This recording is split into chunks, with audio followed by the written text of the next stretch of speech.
Parallel क्या हो रहा था, पीटीआई की पार्लिमानी पार्टी का एक खसूसी इजलास हुआ, उसमें दो चीज़ें हुई हैं। एक तो जो शहबाज शरीफ साहब की जानिब से एक पेशकश की गई पीटीआई को कि आए ऑडिट करते हैं इंतखाबात का, वो चैलेंज कबूल कर लिया गया है। पेशकश नहीं थी, बेसिकली चैलेंज था, और वो चैलेंज कबूल कर लिया पीटीआई ने।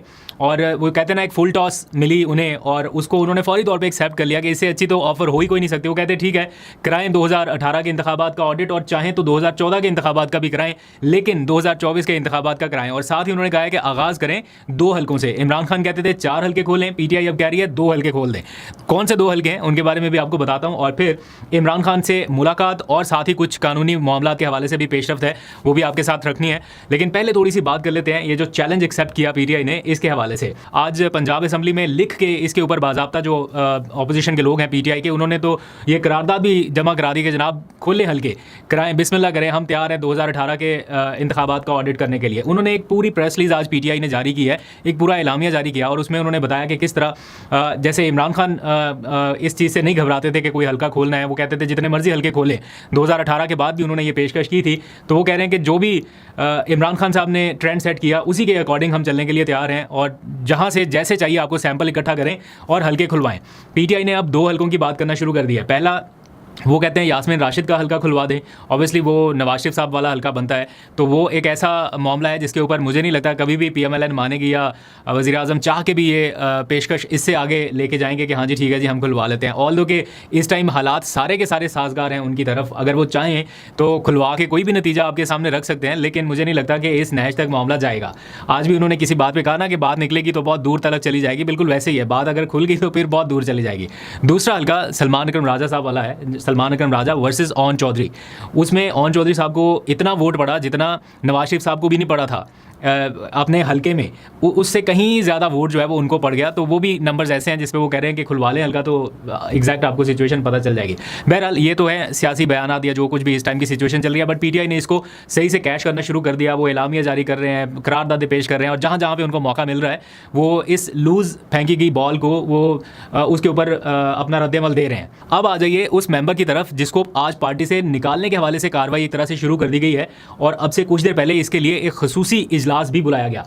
इस पर आने से पहले एक छोटी सी अनाउंसमेंट, वो हमारा जो दूसरा चैनल था अब्दुल कादिर व्लॉग्स वाला, उसके ऊपर काफ़ी अरसे के बाद हमने दोबारा से व्लॉग अपलोड करना शुरू किया, क्योंकि यूट्यूब बार बार बोल रहा है कि करो वरना चैनल हम ख़त्म कर देंगे, तो सो ऑन, तो बार बार ईमेल्स आ रही थी, तो उसके ऊपर हमने व्लॉग अपलोड कर दिया अपना। वो जो हमारा यूके टूर था और यूरोप टूर था, उसका पहला एपिसोड मैंने अपलोड कर दिया। अगर आप चाहें तो वो जाके देख सकते हैं, लिंक आपको डिस्क्रिप्शन में भी मिल जाएगा, कॉमेंट्स में भी मिल जाएगा, और कहीं पे कार्ड के ऊपर भी शो हो जाएगा। अच्छा जी, अब आ जाइए ज़रा ये जो पीटीआई के अपने अंदर ही डिसिप्लिनरी एक्शन जो एक हुआ है, वो है एमएनए इकबाल आफरीदी साहब के हवाले से। 2 दिन पहले स्पीकर कौमी असम्बली ने भी उनके ऊपर काफ़ी गुस्सा निकाला, और बजट सेशन के दौरान उनके ऊपर ऐवान में आने पर पाबंदी आयद कर दी गई थी। बाद में बैरिस्टर गौहर साहब ने रिक्वेस्ट की कि जनाब मेहरबानी करें इन्हें आने दें, और फिर वो रिक्वेस्ट जो है वो एक्सेप्ट हुई। लेकिन आज सरप्राइजिंगली थोड़ी देर पहले पीटीआई की पार्लिमानी पार्टी का एलामिया जारी हुआ है, और इस एलामिया में बताया गया है कि एमएनए इकबाल आफरीदी की जो मेंबरशिप है उसे मुअत्तल कर दिया गया है, और अपने ही लोगों ने करारदाद पेश की कि इनका रवैया दुरुस्त नहीं है। ये रवैया दुरुस्त इसलिए, वो वाली सारी शिकायत नहीं है जो स्पीकर कौमी असम्बली ने दी है, इसके अलावा भी कुछ शिकायत हैं कि अपने ही मेंबरान के साथ, खासतौर पे कुछ नाम भी लिखे गए हैं। मैं एग्जैक्ट अगर आपको पढ़ के बता दूं ताकि कोई अबहम ना रह जाए, इसमें लिखा गया है कि पार्लिमानी पार्टी ने रुकने कौमी असम्बली इकबाल खान अफरीदी की जानिब से रुकने कौमी असम्बली साहबजादा सिबगतुल्ला के साथ नामुनासिब रवैये और बदतमीज़ी की शदीद मजम्मत की है। यानी इकबाल अफरीदी साहब ने अपने ही मेंबर के साथ कुछ नामुनासिब रवैया अपनाया एज़ पर पीटीआई की पार्लिमानी पार्टी। और फिर उन्होंने कहा कि इजलास के शुरा ने इस अमर की निशानदेही की है कि इकबाल अफरीदी की जानिब से माजी में भी मुख्तलिफ अरकान के साथ गैर मुनासिब रवैये की शिकायत सामने आ चुकी हैं। इस मामले पर पार्लिमानी पार्टी ने मुत्तफ़िका करारदाद मंजूर करते हुए इकबाल खान अफरीदी की पार्लिमानी पार्टी की रुकनियत मुअत्तल कर दी है। यानी वो पार्लिमानी पार्टी के इजलास में अब मजीद शिरकत नहीं कर सकेंगे। लेकिन साथ ही पार्टी क़यादत से मुतालबा किया गया है बाकी अरकान की जानिब से कि इकबाल अफरीदी को पार्टी से भी निकाला जाए। तो ये एक एक्सट्रीम स्टेप की तरफ पीटीआई जा रही है। अगर पार्टी के सारे लोग, और बाकायदा एक प्रेस रिलीज जारी की गई है। पहले ये होता है कि इस तरह के इश्यूज़ को बस अंदर दबा दिया जाता है, नहीं कोशिश करते कि बाहर आए, और अगर खबर आ भी जाए तो प्रेस रिलीज की शक्ल में नहीं आती। आज बाकायदा प्रेस रिलीज जारी की गई है, तो कुछ मामला गड़बड़ लग रहा है। 2-3 दिन पहले आपको पता है सेनेटर जरका को शोकॉज नोटिस जारी किया गया था, डिसिप्लिनरी एक्शन। ऐसा लगता है कि अब पार्टी के अंदर एक बार फिर से शुरू हो गया है। अच्छा, अब आ जाइए, अब ये बजट सेशन कंक्लूड हो रहा है और भी सारे मामला अब निकल रहे हैं। अब फोकस फिर से इमरान खान की मुलाकात और उनके कानूनी मामला के हवाले से हैं। आप 2 चीज़ें नोट करिएगा।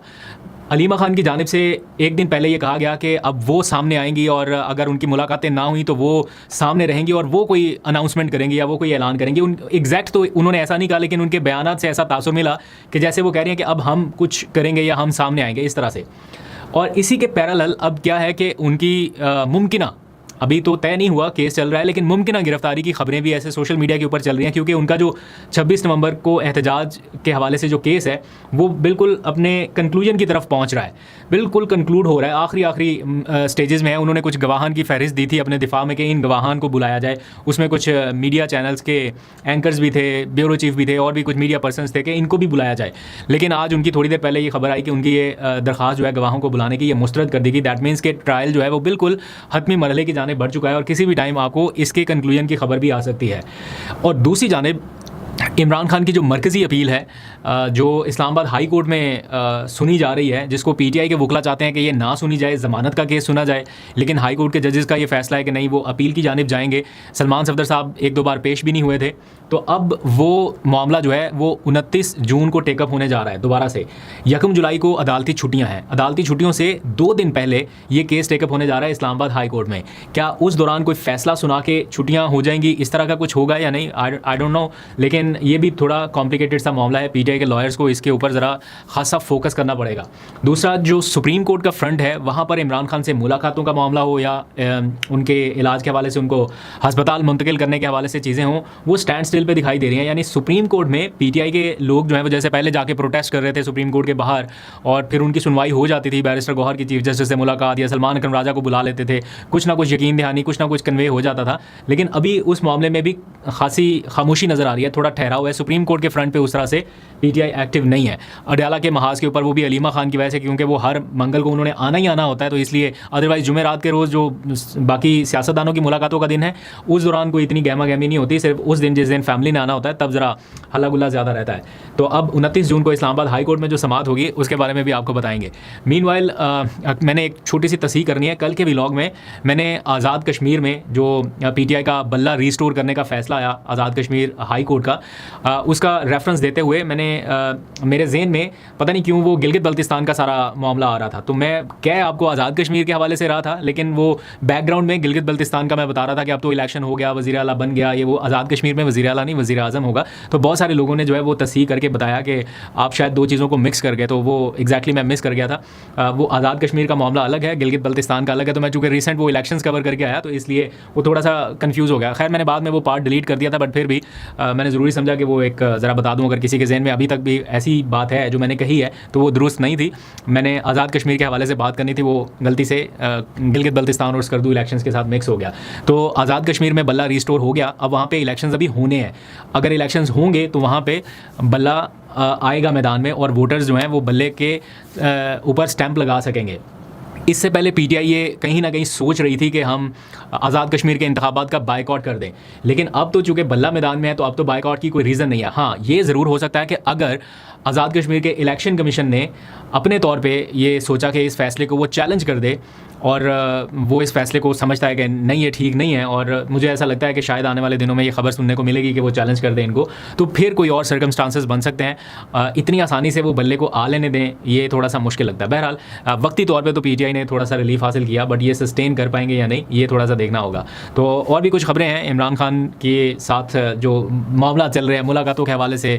कहा जा रहा है कि एक बंदा जाके मिल ले, फैमिली का एक मेंबर मिल ले, कोई ये बहन ना मिले वो बहन मिल ले, इस तरह की बहुत सारी चीज़ें मार्केट में सर्कुलेट कर रही हैं। सुहेल अफरीदी, बैरिस्टर गौहर, ये दो लोग ऐसे हैं जिनके पास एग्जैक्ट पिक्चर है कि इस टाइम चल क्या रहा है, और इस टाइम पार्टी के जो बड़े बड़े लोग हैं, करता धरता लोग जो हैं, उनके पास भी एग्जैक्ट पिक्चर नहीं है। इसलिए मैं आपसे कहूँगा कि अगर इनकी तरफ से कोई सिग्नल आप तक आए तो आप बिलीव करें या इस चीज़ को आप कंसीडर करें, बट अगर पार्टी का कोई XYZ या कोई MNA या कोई और बंदा जो है कोई बात करे तो इवन महमूद अचकज़ई साहब जो हैं, हालांकि इख्तियार उनके पास है, पोजीशन उनके पास बड़ी है, लेकिन जो राब्ताकारी के हवाले से या जो जिन जगहों के ऊपर राब्ता हो पा रहा है वो महमूद अचकज़ई साहब का नहीं हो पा रहा। वो या तो बैरिस्टर गौहर या फिर सुहेल अफरीदी।